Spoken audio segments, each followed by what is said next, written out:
Hello, I'm Janine Seitetsu Larsen, one of the senior Dharma teachers with Empty Moons and Sanghas and resident priest of Bright Cloud Zen practice groups in Seattle and Woodinville, Washington. Meeting virtually during these stay-at-home months has allowed our two Seattle area groups to blend our weekly practice times. We're enjoying the ease of sitting together twice a week for meditation and book study. As a drop-in group, we're finding it a real treat to welcome Zen practitioners and explorers who aren't bound by geography now. Our current study book is Active Hope: How to Face the Mess We're In Without Going Crazy. So I wanted to talk to you a little bit about what we're discovering through that study.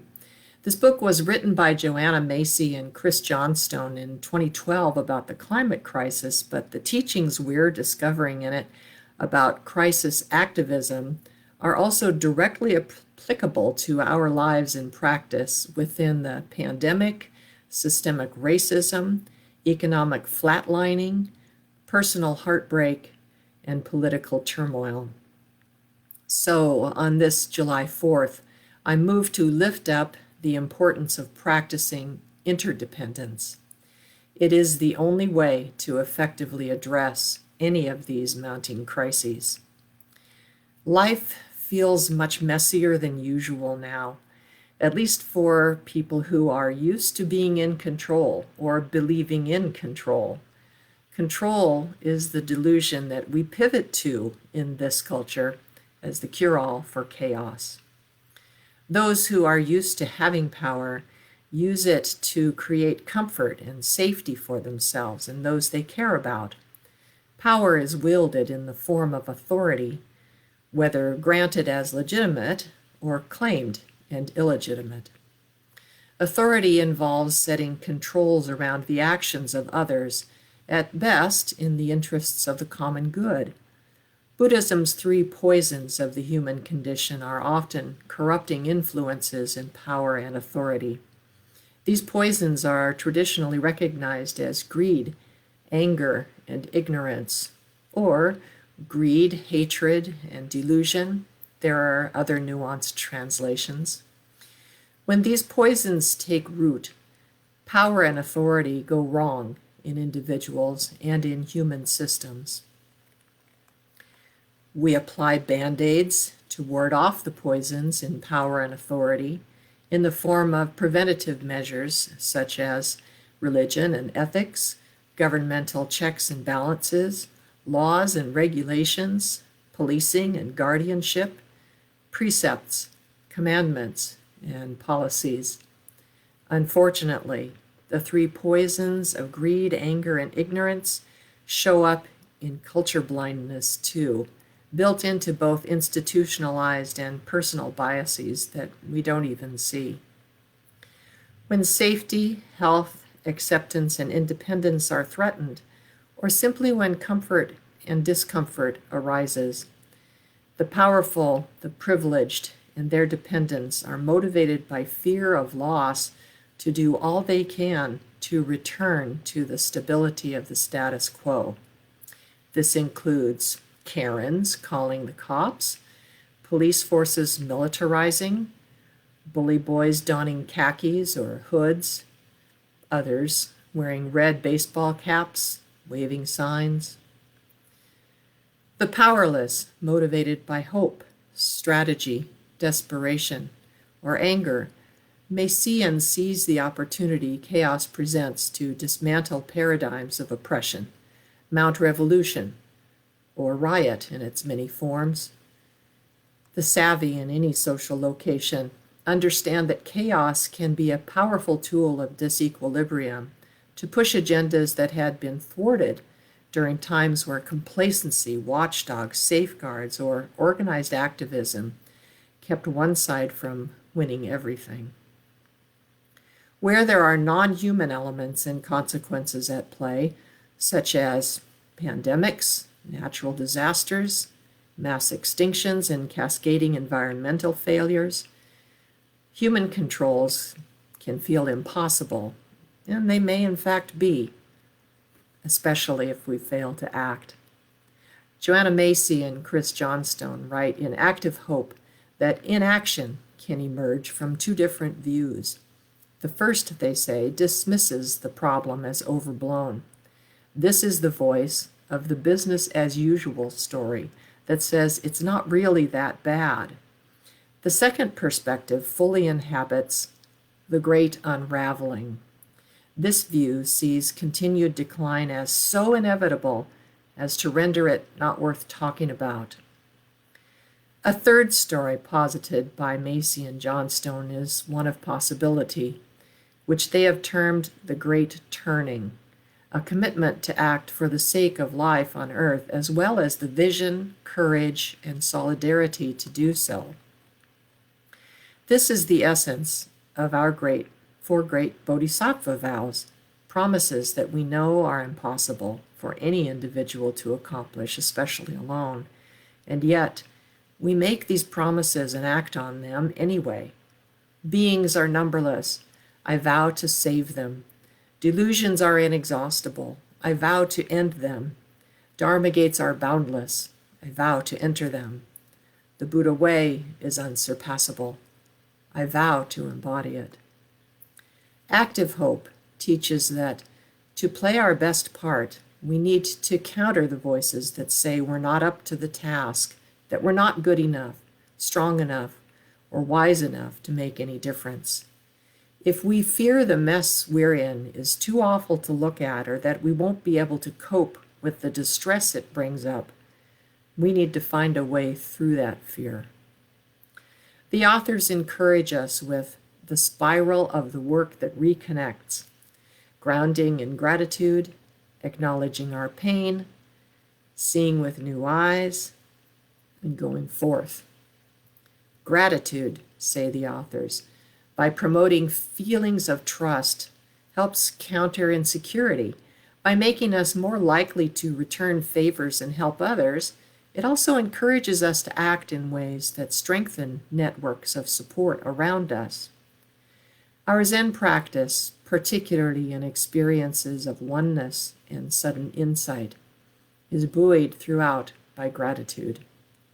A simple exercise in rousing gratitude offered in Active Hope are short sentence starters. So here's one that you can try after we close, taking time to recall the memory then in great detail. A place that was magical to me as a child was...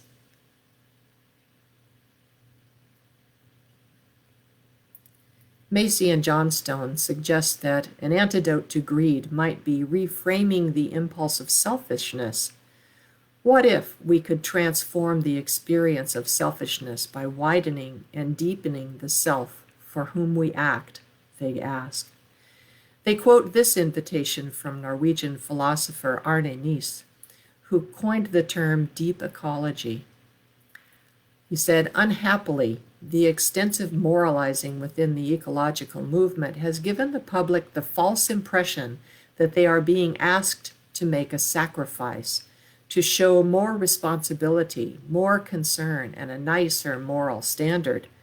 But all of that would flow naturally and easily if the self were widened and deepened so that protection of nature was felt and perceived as protection of our very selves. To me, this must be a core outflow of the practice of Zen, a primary calling and point of activism. If you were to devote your life to modeling and teaching this boundless understanding of self, what might happen? How might it change you? Who might you influence? Who might they influence? What if you were joined by dozens, hundreds, thousands, maybe millions of others in this mission? What if someone very influential, say the Dalai Lama, took up teaching radical empathy around the world, and especially in countries with cultures entrenched in individualism and consumerism? What if we were successful in dismantling systemic greed in our laws, policies, and hearts? Impossible, you think? What if it weren't? Macy and Johnstone point out The extreme individualism of industrialized countries is so well established that some regard it as our natural state. Rather, it's a product of a particular way of understanding the self that arises out of our cultural context. We don't think of it as altruism when family members help one another or when parents make sacrifices for the benefit of their children. It's viewed as entirely normal, even taken for granted. In a similar way, say the authors, when we feel part of a team or a circle of friends, it is natural to give our support without charging by the hour or asking what's in it for us. Arne Nies comments on this cooperative tendency. Early in life, the social self is sufficiently developed so that we do not prefer to eat a big cake alone. We share the cake with our families and friends. We identify with people sufficiently to see that their joy is our joy and to see our disappointment in theirs.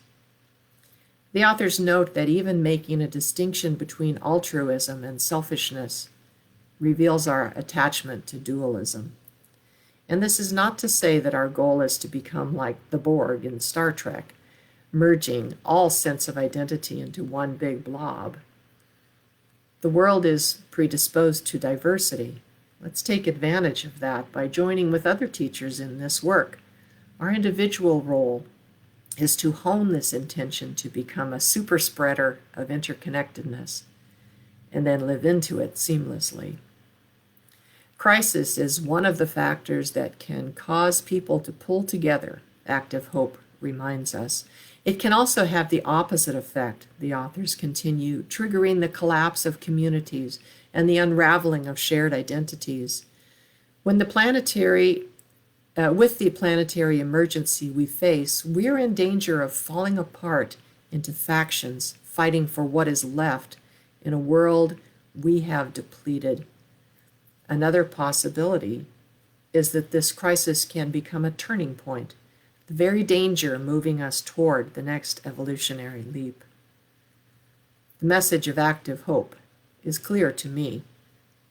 They say what we see here is how personal well-being, community well-being, and planetary well-being are linked to the way we view ourself.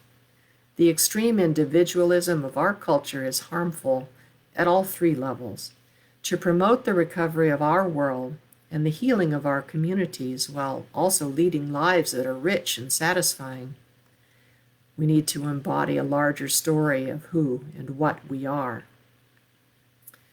This is not overnight work. This is not easy or comfortable work. It is even dangerous work. But I see this as my work, my vow to save all beings, my vow to end delusions, my vow to walk through gateless gates, my vow to embody the Buddha way. This 4th of July, let's celebrate and commit to Interdependence Day. It's up to us to live and to teach this expansive way of being and saving all beings, because there are no others. There is only us.